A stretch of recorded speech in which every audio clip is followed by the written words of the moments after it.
നന്മ പറഞ്ഞു തരാം. ആരാ നന്മ പറഞ്ഞു തരുന്നറിയുമോ? അല്ലാഹുവിന്റെ പ്രവാചകന്റെ കരളിന്റെ കഷ്ടമായ പ്രിയപ്പെട്ട പൊന്നുമകള് മഹദി ഫാത്തിമ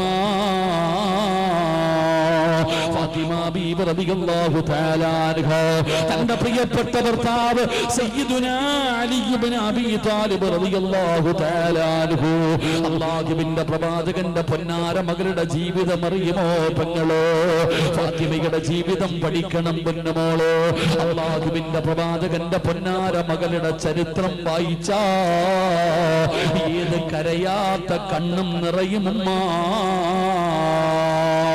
പടച്ചവനെ പാവപ്പെട്ടവനായിരുന്നു അലിയാരിതങ്ങളു.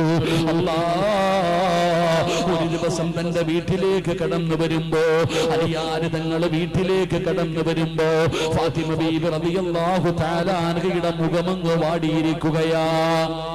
ഫാത്തിമ ബീബി സങ്കടപ്പെട്ടുകൊണ്ടിരിക്കുകയാണ്. ഭർത്താവിനോടൊന്നും പറയുന്നില്ല. അലിയാര് തങ്ങൾ ചോദിച്ചു, എന്തേ ഫാത്തിമ, മുഖത്തൊരു സങ്കടം കാണുന്നല്ലോ? ഫാത്തിമ പറഞ്ഞു, ഒന്നുമില്ല പടച്ചവനെ, ഭർത്താവിനോട് പരാതി പറയുന്നില്ല. ഫാത്തിമ ബീബി റളിയല്ലാഹു തആല മിണ്ടാതെ ഇരിക്കുകയാ. അലിയാര് തങ്ങൾ ഒരുപാട് നിർബന്ധിച്ചു ചോദിച്ചപ്പോ ഫാത്തിമ ബീബി റളിയല്ലാഹു തആല തന്റെ കൈ രണ്ടും ഇങ്ങനെ കാണിച്ചു കൊടുക്കുകയാണ്. തന്റെ കൈ ഇങ്ങനെ കാണിച്ചു കൊടുക്കുകയാണ്. രണ്ട് കൈയും പൊട്ടിയിരിക്കുകയാണ്. ഫാത്തിമ ബീബി റളിയല്ലാഹു തആല പടച്ചവനെ കല്ല് പിടിച്ചിട്ട്, അതാ മാവ് പഠിക്കുന്ന കല്ല് പിടിച്ചിട്ട് ജോലി ചെയ്ത് ഫാത്തിമ ബീബിയുടെ കൈ പൊട്ടിയിരിക്കുകയാ. പെങ്ങളെ, അലിയാര് തങ്ങള് പാവപ്പെട്ടവനാണ്. അല്ലാഹുവേ, ഗോതമ്പ് കൊണ്ടുവന്നു കൊടുക്കും. ഫാത്തിമ ബീബി അത് പൊടിക്കുകയാണ്. ആ പൊടിക്കുന്ന ഗോതമ്പ് കൊണ്ടുപോയി ഏതെങ്കിലും വീടുകളിൽ വിറ്റിട്ട് കിട്ടുന്ന പൈസ കൊണ്ടാണ് ആ കുടുംബം കഴിഞ്ഞിരുന്നത്. നിങ്ങളെ വീട്ടുജോലിയെ കുറിച്ച് സങ്കടം പറയുന്ന ഉമ്മ, അല്ലാഹുവിന്റെ റസൂലിന്റെ പൊന്നുമോള് എത്ര കഷ്ടപ്പാടായിരുന്നെന്നറിയുവോ? അതാ ഫാത്തിമ ബീബിയുടെ ചരിത്രം എടുത്ത് വായിച്ചു നോക്കൂ. ഹസനും ഹുസൈനും എന്ന് പറയുന്ന രണ്ട് മക്കള്, ഒരു വയസ്സിന്റെ വ്യത്യാസമേ ഉള്ളൂ. ഹസനും ഹുസൈനും തമ്മിൽ ഒരു വയസ്സിന്റെ വ്യത്യാസം. പടച്ചവനെ, ഫാത്തിമ ബീബി റളിയല്ലാഹു തആല അൻഹ ഈ മക്കളെ വളർത്തിയത് എങ്ങനെയാണെന്നറിയുവോ? മക്കളെ തൊട്ടിലിൽ കിടത്തിയിട്ട് അടുത്തുപോയി നിന്ന് മക്കളെ കരയുമ്പോ ആട്ടിയുറക്കാൻ കഴിയാത്തത് കാരണം ഫാത്തിമ ബീബി റളിയല്ലാഹു തആല അൻഹ തന്റെ കാലിലൊരു കയറ് കെട്ടിയിരിക്കുകയാ. മക്കള് കരഞ്ഞ മാവ് പൊടിച്ചുകൊണ്ടിരിക്കുന്ന സമയം ഫാത്തിമ ബീബി റളിയല്ലാഹു തആല അൻഹ തന്റെ കാലുകൊണ്ട് മക്കളെ ആട്ടുകയാ. തന്റെ കാലുകൊണ്ട് മക്കളെ ആട്ടിയുറക്കുകയാ. ഇതുപോലെ ജോലി ചെയ്ത് കല്ല് പിടിച്ചിട്ടു ഫാത്തിമ ബീവിയുടെ രണ്ട് കൈയും പൊട്ടിയിരിക്കുകയാണ്. അലിയാര് തങ്ങൾക്ക് സങ്കടമായി. അങ്ങനെ രണ്ടുപേരും കിടപ്പറയിൽ കിടക്കുമ്പോ അലിയാര് തങ്ങൾ പറഞ്ഞു, ഫാത്തിമ, നിന്റെ പ്രയാസം മാറാ, നിന്റെ ജോലി ഭാരം മാറാ, ഞാനൊരു വഴി പറഞ്ഞു തരട്ടെ ഫാത്തിമ. അല്ലാഹുവേ, ഫാത്തിമ ബീബി റളിയല്ലാഹു തആല അൻഹയോട് പ്രയാസം മാറാനുള്ള ഒരു വഴി പറഞ്ഞു കൊടുക്കുകയാണ്.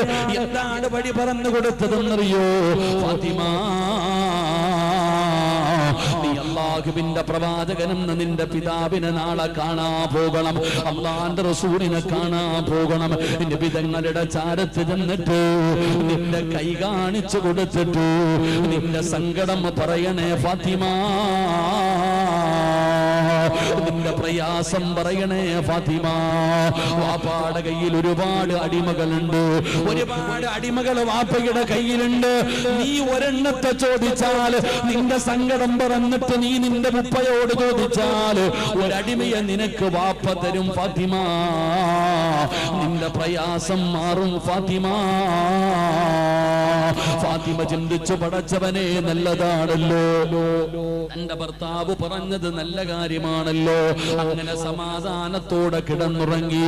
പിറ്റേ ദിവസം ജോലിയെല്ലാം കഴിഞ്ഞപ്പോ ഫാത്തിമ ബീബി റളിയല്ലാഹു തആല അൻഹാ തന്റെ പിതാവായ നബി തങ്ങളെ കാണാൻ പോവുകയാണ്. അല്ലാഹുവിന്റെ പ്രവാചകൻ സല്ലല്ലാഹു അലൈഹി വസല്ലമ തങ്ങളെ കാണാൻ ചെല്ലുകയാണ്. വീട്ടിലേക്ക് ചെല്ലുമ്പോ അല്ലാഹുവിന്റെ റസൂൽ നേരം വെളുത്തപ്പോഴേ സുബഹി കഴിഞ്ഞപ്പോഴേ ഒരു യാത്ര പോയി. അല്ലാഹുവിന്റെ റസൂൽ വീട്ടിലില്ല. ഉമ്മയായ ആയിഷ ബീബി റളിയല്ലാഹു തആല അൻഹയോട് ഫാത്തിമ തന്റെ കൈ കാണിച്ചു കൊടുക്കുകയാണ്. തന്റെ സങ്കടം പറയുകയാണ്. ഉമ്മ, ഉപ്പ വരുമ്പോ എന്റെ കാര്യം പറയണേ, ഒരടിമയെ വാങ്ങിത്തരണേ. ഫാത്തിമ ബീബി റളിയല്ലാഹു തആല അൻഹാ ആയിഷ ഉമ്മയോട് എല്ലാം പറഞ്ഞു മനസ്സിലാക്കുകയാണ്. അങ്ങനെ സമാധാനത്തോടെ പറഞ്ഞു വിടുകയാണ്. എന്റെ പ്രിയപ്പെട്ട പെങ്ങളെ, അല്ലാഹുവിന്റെ റസൂൽ ഒരുപാട് താമസിച്ചാണെന്ന് വന്നത്. ഒരുപാട് രാത്രിയിലാണ് നബി തങ്ങൾ വന്നത്. അല്ലാഹുവിന്റെ റസൂൽ വീടിനകത്ത് കേറിയപ്പോ ആയിഷ ബീവി പറഞ്ഞു, നബിയേ, പൊന്നുമോള് ഫാത്തിമ കാണാൻ വന്നിരുന്നു നബിയേ, സങ്കടം പറഞ്ഞു നബിയേ. അല്ലാഹുവിന്റെ റസൂലിനോട് ആയിഷ ബീവി പറയുകയാ, ഫാത്തിമയുടെ കൈ പൊട്ടിയിരിക്കുന്നു നബിയേ, കണ്ടപ്പോ സങ്കടം തോന്നി നബിയേ. അല്ലാഹുവിന്റെ പ്രവാചകനോട് ആയിഷ ബീബി എന്ന പ്രിയപ്പെട്ട ഭാര്യ തന്റെ പൊന്നാര മകളെ കുറിച്ച് സങ്കടം പറയുമ്പോ അല്ലാഹുവിന്റെ റസൂൽ എന്ത് ചെയ്തെന്നറിയുമോ? ആ രാത്രിയിൽ തന്നെ നബി തങ്ങൾ പറഞ്ഞു, എനിക്ക് ഫാത്തിമയെ കാണണം. ആ രാത്രിയിൽ തന്നെ യാത്ര കഴിഞ്ഞു വന്ന പ്രവാചകൻ എന്റെ പൊന്നുമോളെ കാണണം. അത്രത്തോളം സ്നേഹമാണ് നബി തങ്ങൾക്ക് ഫാത്തിമാരെ.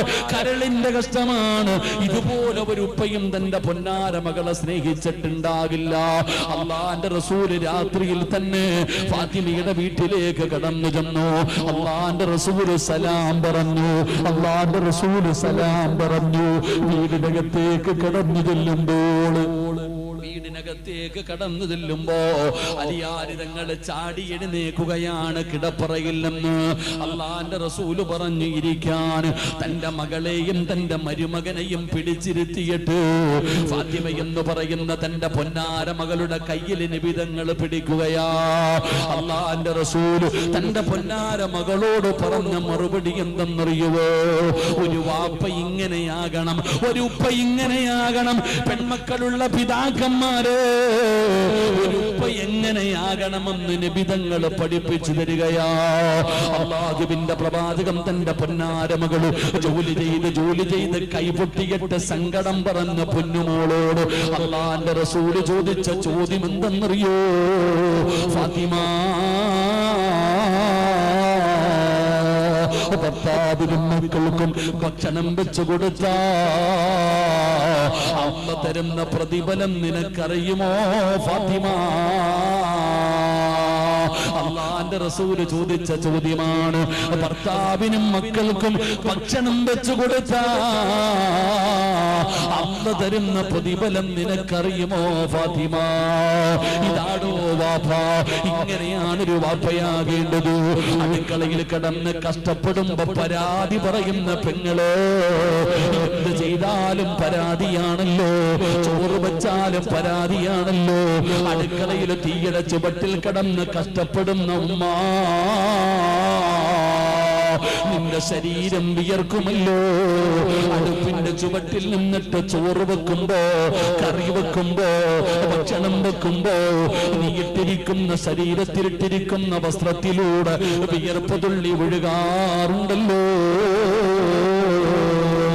അത് വെറുതെയാകില്ല ഉമ്മ. ഒരു പെണ്ണ് ഭക്ഷണം വെക്കുമ്പോ ആ പെണ്ണിന്റെ ശരീരം വിയർത്താൽ, വിയർപ്പ് തുള്ളി ഒഴുകിയാൽ അത് നിനക്ക് നരകമോചനത്തിന് കാരണമാണെന്ന് ആദരവായ പ്രവാചകൻ നബി മുഹമ്മദ് മുസ്തഫ തങ്ങള്. ഒരു പെണ്ണ് തന്റെ ഭർത്താവിനും മക്കൾക്കും ഭക്ഷണം വെക്കുന്ന സമയത്ത് ഒരു തുള്ളി വിയർപ്പ് ശരീരത്തിലൂടെ ഒഴുകിയ അതിന് പകരം നിനക്ക് നരകമോചനമാ. നീ ഭക്ഷണം വെച്ചു കൊടുത്ത പ്രതിഫലം, ഭർത്താവിന് തുണി കഴുകി കൊടുത്ത പ്രതിഫലം, ഭർത്താവിന് തലയിൽ എണ്ണ തേച്ചു കൊടുത്ത പ്രതിഫലം,